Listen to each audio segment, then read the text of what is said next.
नमो नमः छात्रा, सुप्रभात। मैं दीप्ति शर्मा, आपकी संस्कृत की अध्यापिका। बेटे, जैसे कि आपको पता ही है कि हमने इस हफ्ते कक्षा में क्या किया था, लता शब्द रूप किया था, जो कि स्त्रीलिंग है, आकारांत है। मैंने आकारांत और अकारांत में आपको फर्क भी समझाया था ऑनलाइन क्लासेस के समय। बेटा, एक मेरी रिक्वेस्ट है आप सभी से कि ऑनलाइन कक्षा के समय अगर मैं वाइवा ले रही हूँ तो केवल वही बच्चे आंसर करें जिनका नाम लिया जाता है, ठीक है? दूसरे बच्चे नहीं करेंगे, क्योंकि इस वाइवा के आपके मार्क्स लगेंगे। 10 मार्क्स का वाइवा जो है हम क्लास में ले रहे हैं, और 5 मार्क्स के वाइवा के लिए आपके क्लासरूम पर वीडियोज आ रही हैं, जैसा कि आपकी साइंस की वीडियो में हुआ, और भी इस सभी सब्जेक्ट्स की वीडियोज आएंगी, ठीक है? तो आपको इस चीज़ का ध्यान रखना है, जो वीडियोज आएंगी उन्हें ध्यान से सुनना है, समझना है, उसी में से प्रश्न पूछे जाएंगे, ठीक है? और इसी के साथ मेरी इस वीडियो को लाइक, शेयर और मेरे चैनल को सब्सक्राइब ज़रूर करें। तो चलें आपकी संस्कृत की कक्षा में। देखिए, ये आपकी पुस्तक में पेज नंबर 111 पर है, आकारांत स्त्रीलिंग शब्द यानी कि लता।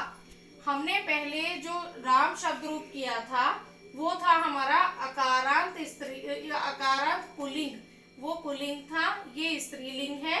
और आगे आने वाले समय में एग्जाम्स के बाद मैं आपको नपुंसक लिंग का भी एक शब्द रूप करवाऊंगी, ठीक है? जैसा कि आप सभी को पता है कि संस्कृत में 3 वचन होते हैं, एक वचन, द्विवचन और बहुवचन। उसके बाद इसमें प्रथमा, इसमें विभक्तियां होती हैं बेटे। देखिए, प्रथमा विभक्ति, द्वितीय विभक्ति शब्द रूप में, तृतीय विभक्ति, चतुर्थी विभक्ति, पंचमी विभक्ति, षष्ठी विभक्ति, सप्तमी विभक्ति और संबोधन।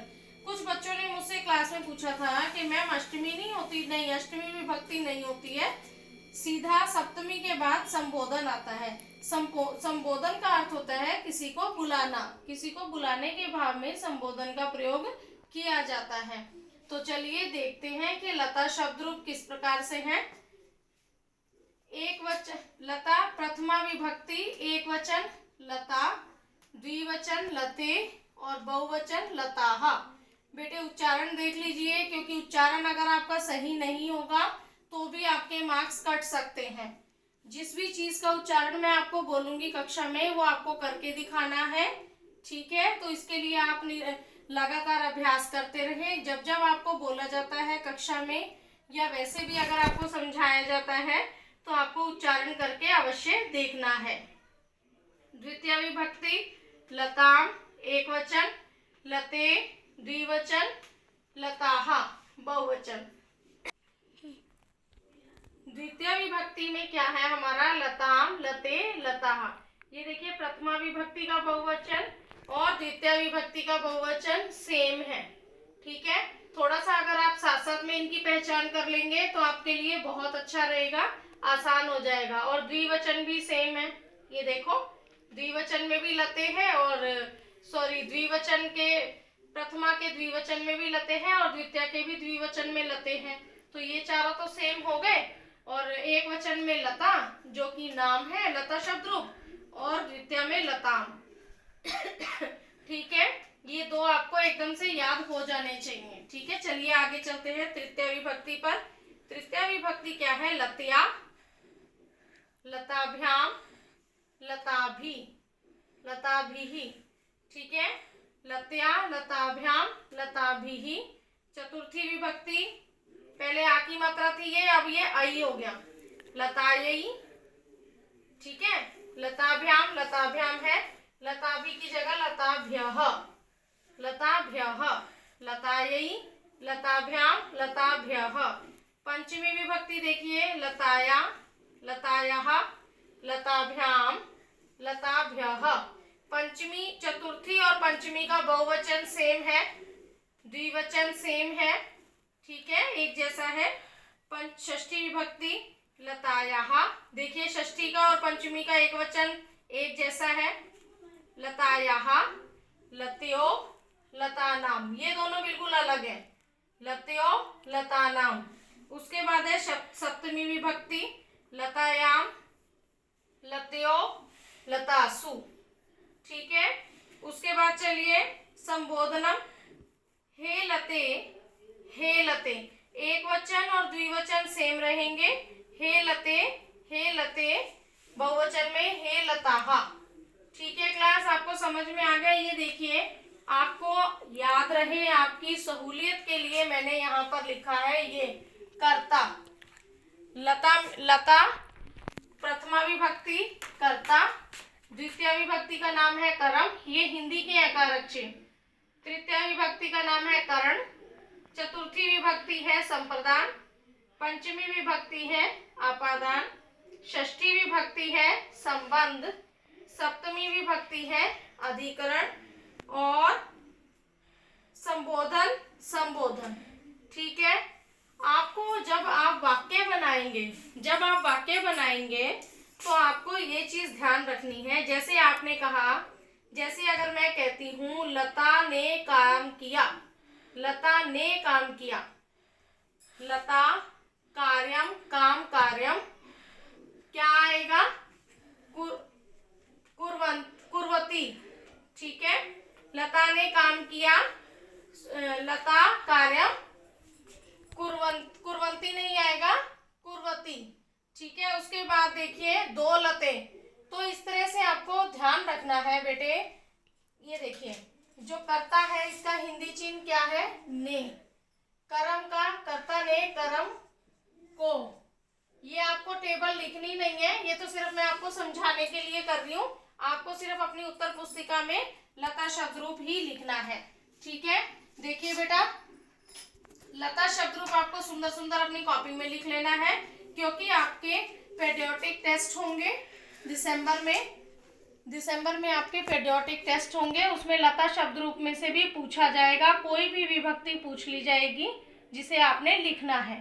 पेपर में आपको इस तरह से पूछ सकते हैं।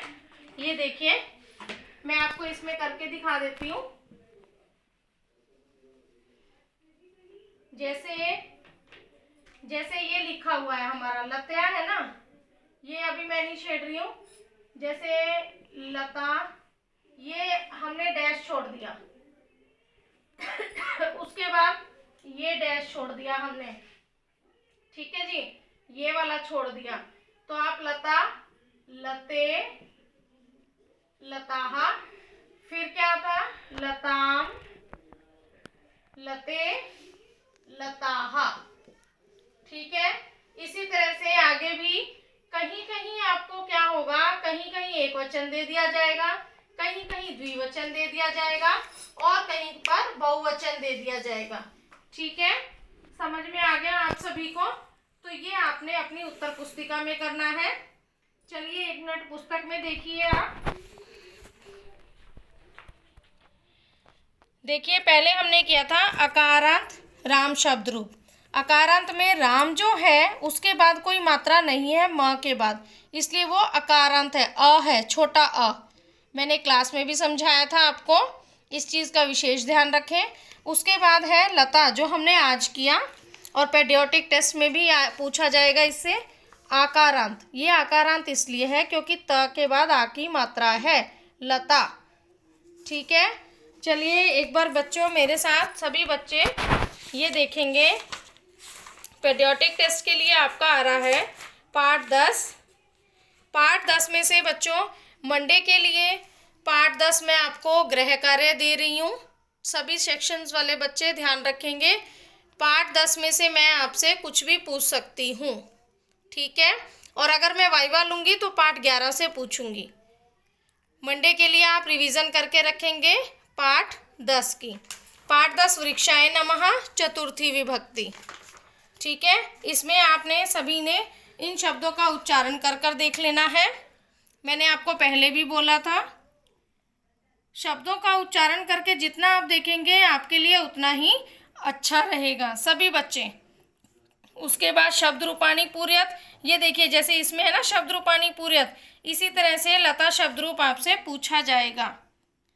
कहीं कहीं एक वचन दे दिया है, कहीं कहीं द्विवचन दे दिया है और कहीं कहीं बहुवचन दे दिया है। ठीक है, उसके बाद है प्रश्न 3, उचित पदे रिक्त स्थानी पूर्यत। उचित पद में रिक्त स्थानों की पूर्ति करनी है। ठीक है, ये आपकी रिवीजन भी है। मैं 10th चैप्टर की रिवीजन भी बता रही हूँ कि इस तरह से करनी है आपको।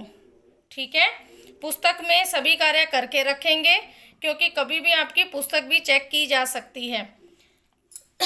उसके बाद है एक पदेन उत्तरत, ये मैंने आपकी नोटबुक्स में करवाया था।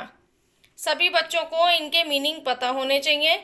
जिसे जो भी पूछना है अपनी बुक में सर्कल करके रखें, और इस चीज़ का ध्यान रखें कि आपको पूछना है कक्षा में। एक के बाद एक बच्चा नहीं बोले, बारी बारी से बोलें। ठीक है, बारी बारी से बोलेंगे, जिससे कि क्लास में प्रॉब्लम भी नहीं होगी।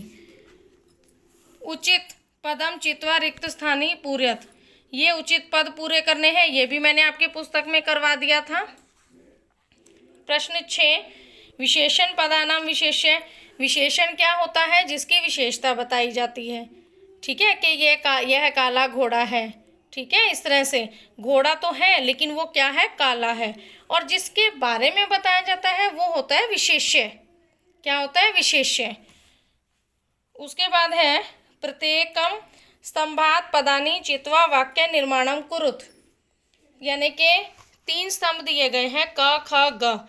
इनमें से हर एक से एक शब्द उठाकर आपको क्या करना है? एक पूरा वाक्य बनाना है। ठीक है बेटे, मैं बार बार आपको बोल रही हूँ कि अगर आपको कोई भी प्रॉब्लम है, दिक्कत है, परेशानी है, तो आप मुझसे पूछ सकते हैं। आप व्हाट्सएप पर भेज दीजिए, मैं वहाँ से देख लूँगी। नहीं तो आप कक्षा में पूछ लीजिए, वो ज़्यादा अच्छा रहेगा।